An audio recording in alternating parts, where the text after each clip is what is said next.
강유정 대변인입니다.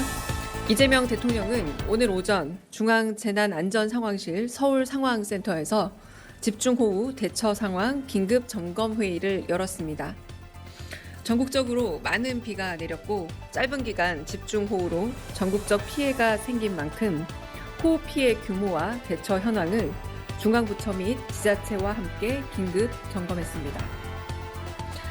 이 대통령은 모두 발언에서 국가의 제1책무는 국민의 생명과 안전을 지키는 일이라면서 과하다 싶을 정도로 사고 예방을 위해 모든 자원과 행정력을 총동원해야 한다고 강조했습니다. 어제 오늘 계속 폭우가 쏟아져서 여기저기서 인적 물적 피해가 발생하고 있습니다. 국가의 제1의 책무는 국민의 생명과 안전을 지키는 일입니다.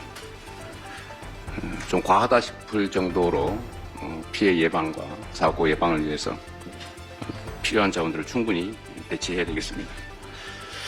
행정안전부를 중심으로 전 부처와 기관들이 쓸 수 있는 모든 자원과 행정력을 총동원해야 될 것 같습니다.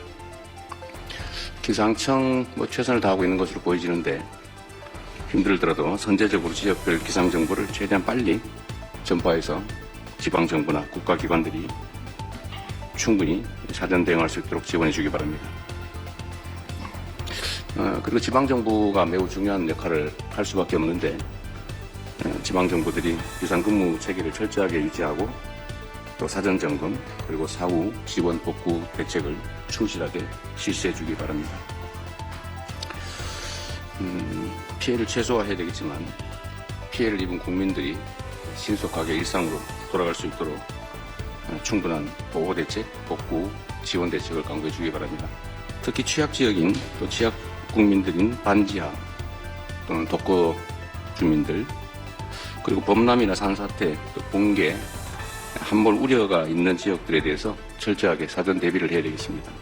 일부에서 보면 충분히 예측될 수 있는 상황인데도 대응을 잘 못해서 인명피해가 발생한 사례들이 보여지는데 다시는 그런 일이 발생하지 않도록 해주시기 바랍니다. 재난은 피할 수 없는 측면도 있지만 철저하게 사전 대비를 하면 또 얼마든지 줄일 수 있습니다. 대공수위 통제소에서 발표를 해줘야 그거 보면은 원래 그 지하차도 같은 거 다 통제를 해야 되거든요. 여기 규정 있게 돼 있습니다. 그거를 안 한 상태에서 7시 58분에 이제 물이 저희가 절개돼가지고 저는 무너지면서 이렇게 이제 물이 이렇게 한번 여기 와서 하는데 바로 온 게 아니고 30분 정도 걸렸습니다. 그래서 이제 58분에 여기 감리단장이 전화해서 빨리 중립을 시켜라. 이렇게 하는데도 청주시나 충북 그 중앙재난관리청에 연락이 안 돼요. 지금 나무 잠긴 데가 여기였군요. 네, 바로 여기였고요. 지금 저기 나무로 보이는 데 있지 않습니까? 그 선상으로 기존 제방 있었고. 이거 원래 그 지하차도는 배수펌프 시설이 원래 있잖아요. 근데 그건 영양 부족이 영양적으로 자꾸 영양 부족이요. 그러니까 여기서 제방이 붕괴돼서 이게 저쪽으로 갔거든요. 근데 그 CCTV가 다 보관돼 있습니다. 그러니까 제가 이어서 이제 불을 찼을 때 이 찬 용량을 감당을 못하니까 막거든요. 근데 그 제방 붕괴에서 여기 덮친 데까지 CCTV상으로는 아까 컴퓨터가 신고가 됐습니다. 근데 그때 CCTV가 정상적으로 작동되었다는 것은 다 컴퓨터 그래픽이 나와 있어서 국가수의 결정이 이 제방 붕괴에 의한 사고인데 관리상의 지시입니다. 만약에 이게 신고리 발생한다. 위에 있는 가족들 무지하게 억울하다고 부산 동행하자고 국정조사 하자고 이유는 이제 책임자 진상규명과 관련해서는 이 제방 붕괴에 관해서만 조사가 이루어졌다. 그리고 이거는 왜 하천을 이렇게 부실하게 관리했느냐부터 시작해서 왜 교통분진을 안 됐느냐. 이런 것에 대한 정치적인 조사가 미흡하다라고 하는 것이고, 그다음에 이제 기소와 관련해서는 7개 기관에 45명이 기소가 됐는데 충북도청 같은 경우는 여기는 이제 충북도청 관할이거든요. 지하차도는. 근데 이제 그 재난실장하고 과장, 팀장들은 이제 7명이나 기소가 됐는데 죄송합니다. 우리 이제 지사님은 이제 검찰에서 기소를 안 하셨거든요. 이제 그런 부분과 관련해서 그 유족들께서는 진상조사도 제대로 안 돼 있고 책임자 처분도 미흡하다 이렇게 요구를 하고 있는 거죠. 이 사건 전체에 대한 조사도 책임자 부실하다, 하다라고 주장하는 거다. 예, 그렇습니다.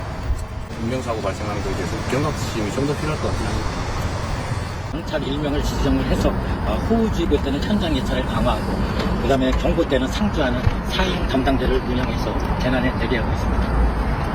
이거를 인력에 의존하면 새벽에 비가 오거나 이럴 때 사실은 맨날 하루 종일 그걸 지켜보고 있기 어렵기 때문에 전자적 감지 시스템이나 이런 것들을 최대한 강화해야 되죠. 예, 이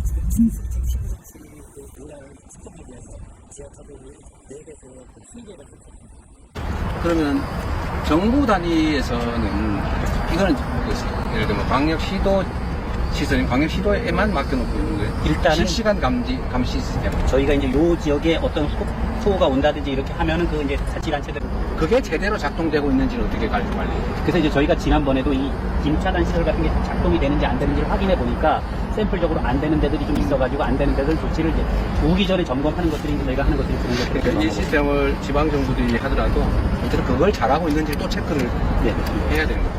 하여튼 앞으로는 시설 관리를 일정한 기준에 의해서 일정한 예산과 인력을 가지고 관리를 하는데 그 관리를 부실하게 해가지고 인명사고가 나면 이제는 지금까지와는 완전히 다른 기준으로 그 책임을 좀 아주 엄중하게 물어야 될 것 같아요. 이거 그냥 실수니까. 실수가 어디 있습니까? 공직자들이 실수하지 않는 게 의무인데. 어쨌든 시설 관리나 안전 관리 문제는 좀 잘하고 계신 것 같은데 최대한 엄정하게 관리하고 원인 분석 정확하게 하고 사고 나면 책임 엄정하게 묻고 어쨌든 해야 될 일을 안 해서 사람이 죽고 다치는 일은 절대로 생기지 않게 합시다.